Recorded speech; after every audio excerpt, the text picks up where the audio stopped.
90-এর দশকে নদী ভাঙনে বিলীন হয়ে যায় চরের অধিকাংশ ফসলি জমি। বাঁধ নির্মাণের ফলে কমে যায় যমুনার ভাঙন।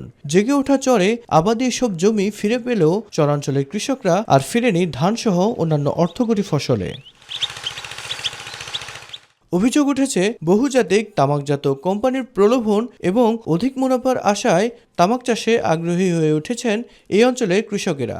জেলার সদর চরাঞ্চল কালিহাতী, ভূঁইয়াপুর, গোপালপুর ও নাগরপুরে এইবার 233 হেক্টর জমিতে তামাক চাষ হচ্ছে, যা গত বছরের তুলনায় চাষ বেড়েছে প্রায় দ্বিগুণ। বালি মাটি তেমন একটা সুবিধা হয় না, এই জন্য এবার তামাক লাগাইছি। বালি মাটিতে কিছু হয় না, ওই তামাকে আবাদ করি আমরা। তামাক বেশ মোটামুটি ভালো। এই বছর আমি তামাক চাষ করছি, আমি আশাবাদী এই চাষে আমার লাভবান হবে। কমছে জমির উর্বরতা এবং বাড়ছে স্বাস্থ্য ঝুঁকি। বিশেষজ্ঞদের মতে তামাক ব্যবহারের ফলে মুখে ক্যান্সার, উচ্চ রক্তচাপে ব্রেন স্ট্রোক ও হার্ট অ্যাটাক হওয়ার ঝুঁকি বাড়ে। একইভাবে অতিরিক্ত সার ও কীটনাশক ব্যবহারে জীববৈচিত্র্য ও পরিবেশের জন্য বাড়ছে মারাত্মক ঝুঁকি।